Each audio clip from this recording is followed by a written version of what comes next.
Hi guys. இன்னைக்கு நம்ம mechanical இன்ஜினியரிங்ல thermodynamic சப்ஜெக்ட்ல இருந்து சம்ஸ் பார்க்கலாம். எந்த டாபிக்லனா ஹீட் என்ஜின் அண்ட் ரெஃப்ரிஜரேஷன் அந்த சப்ஜெக்ட்ல இருந்து சம்ஸ் பார்க்கலாம். நம்ம சம்ஸ்குள்ள டைரக்டா போறதுக்கு முன்னாடி நம்ம டாபிக் அந்த ஹீட் என்ஜின் அண்ட் ரெஃப்ரிஜரேஷன் பத்தி என்னங்கிறத ஒரு கிளான்ஸ் பார்த்துக்கலாம். What is heat engine? A heat engine is a device that converts thermal energy into mechanical work by taking heat from a hot source, turning a portion of it into useful motion and releasing the leftover waste into a cold sink. நம்ம heat என்ஜினுக்கு ஒரு best example வந்து நம்ம நிலக்கரி அதாச்சும் கோல்ல இயங்குற ட்ரெயினோட engine. இப்போ நான் இப்போ வெறும் வார்த்தையில சொல்றதுக்கு பதிலாக உங்களுக்கு ஒரு சின்ன டயக்ராம்ல இருந்து எக்ஸ்பிளைன் பண்றேன். இந்த ஃபர்ஸ்ட் இதை பாருங்க. How does heat engine works? நம்மளுக்கு வந்து எப்பயுமே ஒரு இன்ஜின்ல சோர்ஸ்னு ஒன்று இருக்கும், சிங்க்னு ஒன்று இருக்கும். ரெண்டுமே தெர்மல் எனர்ஜி ரிசர்வாயர். சோர்ஸுங்கிறது அன்லிமிட்டடாக ஹீட்டை கொடுக்கும், சிங்க்குங்கிறது அன்லிமிட்டடாக ஹீட்டை வாங்கிக்கும். இப்போ வந்து எப்பயுமே நம்ம Kelvin Planck statement and Clausius statement ரெண்டு இருக்கும். கெல்வின் பிளாங்க் ஸ்டேட்மெண்ட் என்ன சொல்லுவோம்னா, ஹீட் வந்து எப்பயுமே ஹை டெம்பரேச்சர்லேருந்து லோ டெம்பரேச்சர் போகும். ஸோ நம்ம ஹீட் இன்ஜின் எந்த இதில் ஒர்க் ஆகும்னா கிளாசியஸ் ஸ்டேட்மெண்ட் படி ஒர்க் ஆகும். பார்த்தீங்கன்னா ஹீட் வந்து ஹை டெம்பரேச்சர். எப்பயும் இதை ஞாபகம் வச்சுக்கோங்க. சோர்ஸ் வந்து ஹை டெம்பரேச்சரில் இருக்கும், சிங்க் வந்து லோ டெம்பரேச்சரில் இருக்கும். ஹீட் வந்து ஹை டெம்பரேச்சர்லேருந்து லோ டெம்பரேச்சர் போகும். இப்போ நம்ம வந்து அந்த இன்ஜினுக்கு ஹீட் எனர்ஜி கொடுக்கும்போது அது நம்மளுக்கு ஒர்க்கு அவுட்புட்டாக தரும். இப்போ மேலே இருக்கிற இப்போ படித்து பார்த்தா புரியும் உங்களுக்கு. A heat engine is a device that converts thermal energy into mechanical work by taking heat from a hot source, turning a portion of it into useful motion, and releasing the leftover waste heat into a cold sink. அதே தான் சொல்றாங்க. Heat engine இருக்கு. Heat engine வந்து device, அது வந்து thermal energy வந்து mechanical ஒர்க்கா மாற்றி கொடுக்கும். Taking a heat from hot source, turning a portion of it into useful motion and releasing. அதாவது மீதி இருக்கிற நம்மளுக்கு எக்ஸ்ட்ரா இருக்கிற லெஃப்ட் ஓவர். ஏன்னா நம்ம வந்து எப்பயுமே 100% ஹீட்டை வந்து ஃபுல் அந்த கொடுக்குற ஹீட்டை வந்து ஃபுல்லாக ஒர்க் டன்னா நம்மளால எடுக்க முடியாது. கண்டிப்பாக அங்கே ஹீட் லாஸ் நடக்கும். அந்த ஹீட் லாஸ் வந்து சிங்குக்கு போயிடும். இதுக்கு இன்னொரு என்ன எக்ஸாம்பிள், அதாவது இன்ஜின்ல இன்னொரு எக்ஸாம்பிள் பார்க்கலாம்னா, நம்மளோட நார்மல் வண்டியில 2 வீலர் வண்டியில இருக்கிற இன்ஜின், அதுல வந்து நம்ம வந்து பெட்ரோல் கொடுக்குறோம். அது வந்து தெர்மல் எனர்ஜியா கன்வெர்ட் ஆகி நம்மளுக்கு ஒர்க் டன் கிடைக்குது. அந்த ஒர்க் டன் தான் நம்ம வண்டி இயங்குறதுக்கு காரணம். அண்ட் தென் லெஃப்ட் ஓவர் நம்ம இன்ஜின் பக்கத்துல கொஞ்சம் தூரம் வண்டி ஓட்டிட்டு நம்ம இன்ஜின் பக்கத்துல என்னன்னா சூடா நம்மளுக்கு ஃபீல் ஆகும். அதுதான் வந்து நம்ம லெஃப்ட் ஓவர் ஹீட் வந்து சிங்க்குங்கிறத நம்ம அட்மாஸ்பியர்னு எடுத்துக்கலாம். அங்க வந்து வெளியில வருது. அப்போ வந்து நம்ம ரெஃப்ரிஜரேஷன் என்னன்னு கேட்கலாம். ரெஃப்ரிஜரேஷனும் ஒரு ஹீட் என்ஜின் தான், ஆனா அது வந்து ஒரு ரிவர்ஸ்டு ஹீட் என்ஜின். இது பாருங்க, ஃபர்ஸ்ட் டயக்ராம் பார்த்துட்டு வரலாம். How does refrigeration works? என்ன சொல்றாங்கன்னா, சொன்னோம் பார்த்தீங்களா, ஹீட் இன்ஜின் வந்து கிளாசிக் ஸ்டேட்மெண்ட் படி ஹை டெம்பரேச்சர் இருந்து லோ டெம்பரேச்சர் போகும். ஆனா நம்ம ரெஃப்ரிஜரண்ட் வந்து லோ டெம்பரேச்சர் இருந்து ஹை டெம்பரேச்சர் போகும். ஆனா போகுமா? போகாது. ஏன்னா அது வந்து நேச்சர்ல வந்து இம்பாசிபிள். ஸோ அதை வந்து நம்ம தானா அதுவா நடக்கிறதுக்கு இம்பாசிபிள். அதுக்கு வந்து நம்ம வந்து ஒரு ஒர்க் இன்புட்டை தந்தா அப்படி நடக்கும், அப்படி தரலன்னா அப்படி நடக்காது. அதை தான் நம்ம கிளாசிக் ஸ்டேட்மெண்ட் சொல்லுது. என்ன சொல்லுதுன்னா, ஒரு ஹீட் வந்து எப்பயும் லோ டெம்பரேச்சர் இருந்து ஹை டெம்பரேச்சர் போறதுக்கு ஒரு ஒர்க்கை நம்ம இன்புட்டா தரணும். அந்த இன்புட் தான் நம்ம இங்க இன்புட் தரணும். அந்த இன்புட் வந்து நம்மளுக்கு லோ டெம்பரேச்சர் தான் சிங்க்ல இருந்து சோர்ஸுக்கு போகுது. இப்போ அந்த ஸ்டேட்மெண்ட் படிக்கிறேன் பாருங்க. Refrigeration is the process of removing heat from a space or substance to lower its temperature below the surrounding environment. இதுக்கு பெஸ்ட் எக்ஸாம்பிள் நம்ம வீட்டில் மோஸ்ட்லி எல்லார் வீட்டிலும் இருக்கிற ரெஃப்ரிஜிரேட்டர். அது வந்து உள்ள இருக்கிற டெம்பரேச்சர் ஹீட்டை வந்து எக்ஸ்ட்ராக்ட் ஆர் சக் பண்ணி வெளியில நம்ம அட்மாஸ்பியருக்கு அனுப்பிவிடும். அதாச்சும் லோ டெம்பரேச்சர்ல இருக்கிற ஹீட் எடுத்து ஹை டெம்பரேச்சருக்கு அனுப்பிவிடும். இப்போ வந்து நம்ம சரி ஹீட் என்ஜின்னா இதுன்னு பார்த்தாச்சு, ரெஃப்ரிஜரண்ட்னா இதுன்னு பார்த்தாச்சு. அப்போ ஹீட் பம்ப்னா என்னன்னு உங்களுக்கு ஒரு டவுட் வரும். ஹீட் பம்ப்னா ஒன்றும் இல்லை. இப்போ உங்களுக்கு ரெஃப்ரிஜரண்ட் இருக்குல்ல, ரெஃப்ரிஜரண்ட் என்ன லோ டெம்பரேச்சர்லேருந்து ஹை டெம்பரேச்சர் போகுது.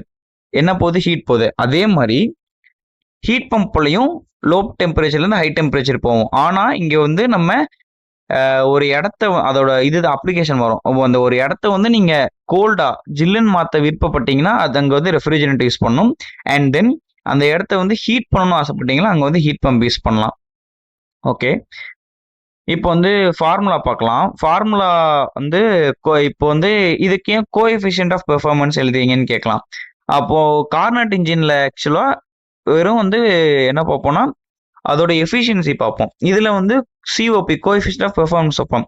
இதில் மட்டும் ஏன்டா நீங்கள் வந்து கோஎஃபிஷியன்ட் ஆஃப் பெர்ஃபார்மன்ஸ் எடுக்கிறீங்க சொன்னீங்கன்னா, இதில் வந்து 1க்கு மேலே வேல்யூ வரும். 1 கீழே இருந்தால் தான் நம்ம வந்து அதை வந்து எஃபிஷியன்சின்னு சொல்லலாம்.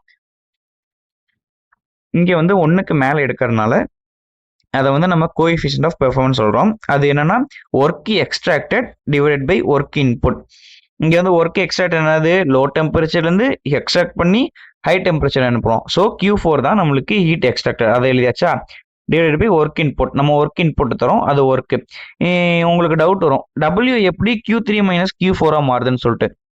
இங்கே பாருங்க, ஒர்க் இன்புட் தரும், Q எக்ஸ்ட்ராக்ட் பண்ணி அது Q3 அனுப்புகிறோம். நெட் ஒரு அதாச்சும் ஒரு பாயிண்ட் வந்து towards coming is equal to out going சொல்லி நம்ம படிச்சிருப்போம். அது பேசிக் லா. அது என்ன சொல்லுதுன்னா incoming W plus Q4 is equal to Q3.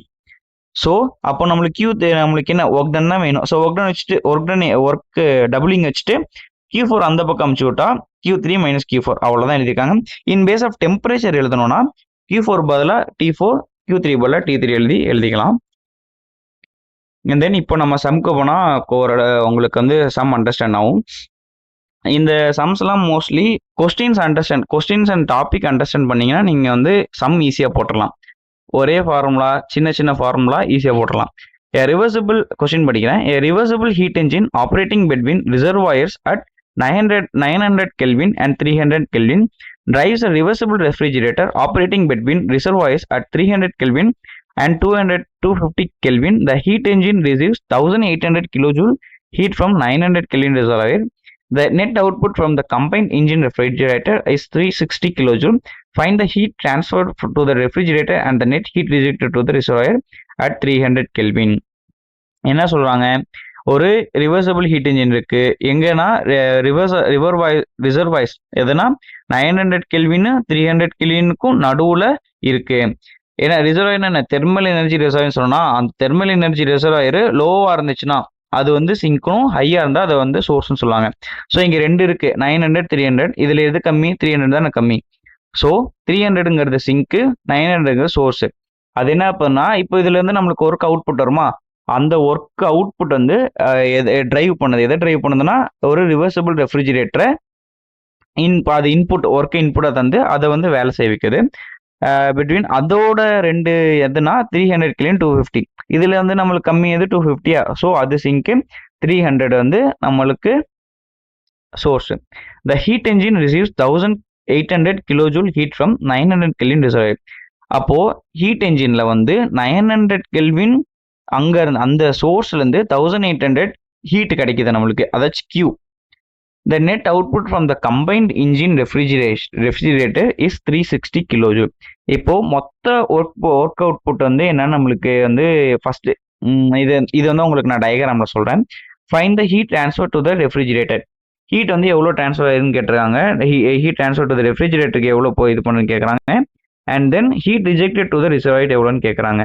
அது வந்து சரி net heat rejected to the reservoir at 300 Kelvinல எவ்வளோன்னு கேட்குறாங்க.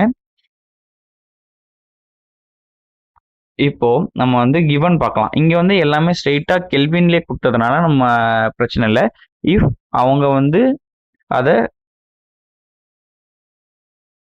நம்மளுக்கு வந்து இதுல சீல கொடுத்துருந்தாங்கன்னா, நம்ம அதை வந்து செல்சியஸ்ல கொடுத்துருந்தாங்க, அது கெல்வினா மாத்தி ஆகணும். ஸோ இங்க நம்மளுக்கு கிவன்லாம் இருக்கு. T1 900, T2 வந்து 300 சொன்ன மாதிரியே. இது 2 ஹீட் இன்ஜினுக்கு. T3 and T4 வந்து T3 and T4 வந்து நம்ம ரெஃப்ரிஜிரண்ட்டுக்கு. Q1 வந்து நம்மளுக்கு தெரியும், அது வந்து 1800 கொடுத்துருக்காங்க. இப்போ வந்து W1 மைனஸ் W2 எப்படி உங்களுக்கு 360 வருதுன்னு உங்களுக்கு ஒரு டவுட் இருக்கலாம். இதுல என்னன்னா டயக்ராம் பாருங்க. ஹீட் என்ஜின், ஹெச்ங்கிறது ஹீட் என்ஜின், REFங்கிறது ரெஃப்ரிஜிரேட்டர். இப்போ ஹீட் என்ஜின் வந்து ஒர்க் அவுட்புட் வருமா, அந்த ஒர்க் அவுட்புட் தான் ரெஃப்ரிஜிரண்ட்டுக்கு இன்புட்டா செயல்படுது. ஆனா ஞாபகம் வச்சுக்கோங்க, அப்போ சொன்னேன்ல உங்களுக்கு முன்னாடி, மொத்த ஹீட்டையும் மொத்த அவுட்புட்டா மாற்ற முடியாது. அதே மாதிரி ஒரு இதுல இருந்து கிடைக்கிற அவுட்புட்டை 100% எஃபிஷியன்சியா பண்ணவே முடியாது. பண்ண முடிஞ்சா அது ஐடியல், அதுதான் கார்னாட் இன்ஜின். ஆனா கார்னாட் இன்ஜினோட மேக்ஸிமம் எஃபிஷியன்சி வந்து ஒரு ஐடியல். இப்போ W1 வந்து W1ல இருந்து கொஞ்சம் வந்து W2க்கு போகுது ஒர்க்கு, மீதி கொஞ்சம் வந்து லாஸ் ஆகுது. அந்த லாஸ் ஆகுது எவ்வளவு சொல்றாங்க, 360 கொஸ்டின்ல சொல்றாங்க. ஸோ இப்போ W1 is equal to W2 plus W, அந்த W2வையும் கீழே வர 360 ஆட் பண்ணாதான் அது W1. ஓகேவா?